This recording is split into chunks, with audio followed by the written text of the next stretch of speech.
उद्धार करने वाले थे। यह आज से 3 दिन पहले की बात है। यह सच है कि हम में से कुछ स्त्रियों ने हमें बड़े अचंभे में डाल दिया है।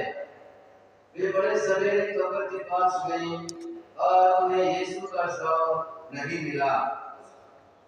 उन्होंने लौट कर कहा कि हमें स्वर्गदूत दिखाई दिए जिन्होंने यह बताया कि यीशु जीवित है। इस पर हमारे कुछ साथी कब्र के पास गए और उन्होंने सब कुछ वैसा ही पाया जैसा प्रभु ने कहा था, परंतु यीशु को नहीं देखा।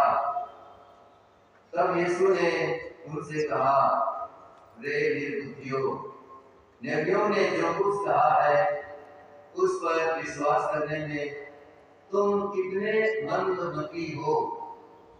क्या यह आवश्यक नहीं था कि मसीह वह सब सांस दे और इस प्रकार अपनी महिमा में प्रवेश करे?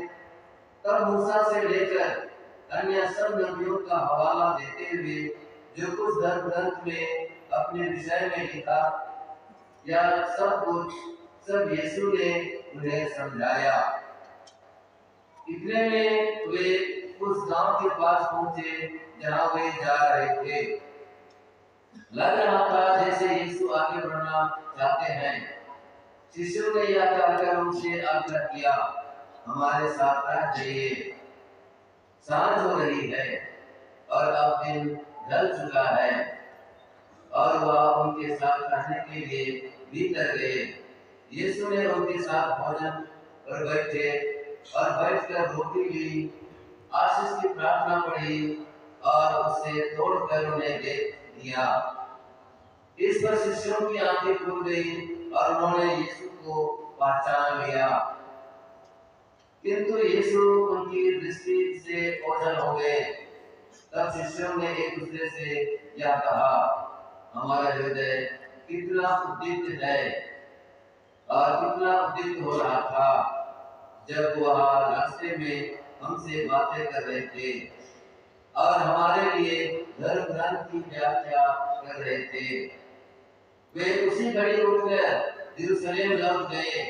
वहां उन्होंने 11 और उनके साथियों को एकत्र पाया जो यह कह रहे थे, प्रभु सचमुच जीवते हैं और सिमोन को दिखाई दिए हैं।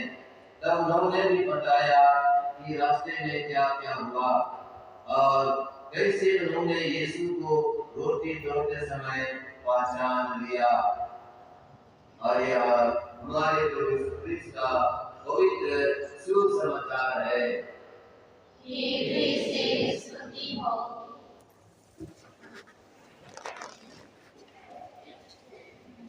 क्रिस्त में प्यारे माता पिता भाई बहनों, हम लोग पुनरुत्थान काल में हैं, पास्का काल, और यह हम सबों के लिए आनंद और खुशी का अवसर है।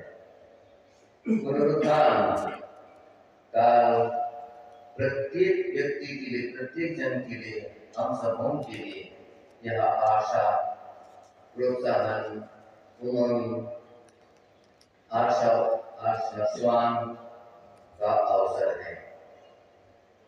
यह सुंदर समय है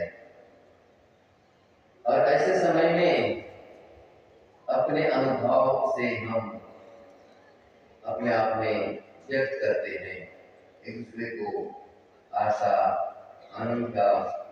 जब हम इस प्रकार के अनुभव करते हैं तो व्यक्त भी करते हैं। जब हमारे माता पिता, बच्चे या बंधुजन, कोई हमारे परिवार में से किसी की मृत्यु हो जाती है, तब हम बड़े दुखी और निराश रहते हैं। किंतु जब हमारे रिश्तेदार एवं मित्रगण हमारे बीच में आते हैं और सांत्वना के 2 शब्द कहते हैं,